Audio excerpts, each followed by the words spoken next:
नमस्कार। आज बात करेंगे आरोपों, पलटवारों और साजिशों के उस जाल की जिसमें फंसे हैं खुद स्वामी अविमुक्तेश्वरानंद। प्रयागराज के झूसी थाने में पॉक्सो एक्ट के तहत एफआईआर दर्ज है और साथ ही वेदपाठी छात्रों के कथित यौन शोषण का मामला अदालत के आदेश पर जांच में भी है और इसी बीच एक नया मोड़ सामने आता है। दरअसल शाहजहानपुर के रमाशंकर दीक्षित अपनी पत्नी और बेटियों के साथ वाराणसी स्थित आश्रम पहुंचते हैं और दावा करते हैं कि उनसे फोन पर संपर्क कर ये कहा गया कि अगर वे अपनी बेटियों के साथ यौन उत्पीड़न का आरोप लगा दें तो उन्हें आर्थिक मदद की जाएगी। उनका कहना सिर्फ एक शपथ पत्र पर हस्ताक्षर करने को कहा गया था, लेकिन उन्होंने इनकार कर दिया। यहीं से कहानी और उलझ जाती है। बता दें कि रमाशंकर का आरोप है कि उन्हें आशुतोष पांडे उर्फ आशुतोष महाराज नाम के व्यक्ति से बात कराई गई।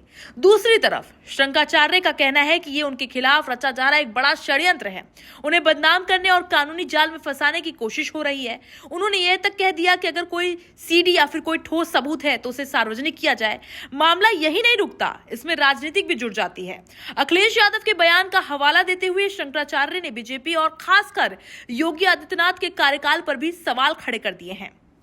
सुनिए इस पर क्या कुछ कहते नजर आए खुद स्वामी अविमुक्तेश्वरानंद। ठीक है, वो उचित है, क्योंकि जब मुकदमा दर्ज होगा तभी तो उसमें आगे की जो प्रक्रिया है जांच की, गवाही की, वो सब पूरी हो सकेगी। तभी तो जो फर्जी मुकदमा बना करके हमारे ऊपर दायर किया गया है उसकी सच्चाई सबके सामने आएगी। तभी ऐसा काम करने वाले जो लोग हैं वो दंडित हो सकेंगे। तो इसलिए आवश्यक है, हम यही कहना चाहेंगे कि न्यायालय लंबा समय न लगाते हुए इस पर थोड़ी सी द्रुत गति से काम करे, क्योंकि बहुत सारे लोगों की निगाह इस पर लगी रहेगी। तो जल्दी से जल्दी इस पर गवाही साखी करे और निर्णय करे। जो गलत है वो तो गलत ही है, जो फर्जी केस बनाया है वो तो फर्जी ही सिद्ध होना है। अब सवाल ये है कि सच क्या है। एक तरफ अदालत के आदेश पर दर्ज एफआईआर और चल रही जांच है, दूसरी तरफ झूठे आरोप लगाने के कथित प्रलोभन का दावा भी।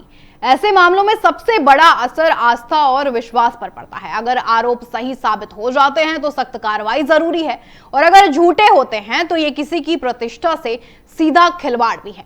लेकिन फैसला अदालत को करना है, सोशल मीडिया को नहीं। आज के दौर में साजिश और राजनीतिक बदले जैसे शब्द जल्दी उछल जाते हैं, पर सच्चाई अक्सर जांच और सबूतों की कसौटी पर ही सामने आती है। इसीलिए जरूरी है कि हम भावनाओं से नहीं, तथ्यों और न्याय प्रक्रिया से भरोसा रखें, क्योंकि सवाल सिर्फ एक व्यक्ति का नहीं है बल्कि पूरे सिस्टम की विश्वसनीयता का भी है।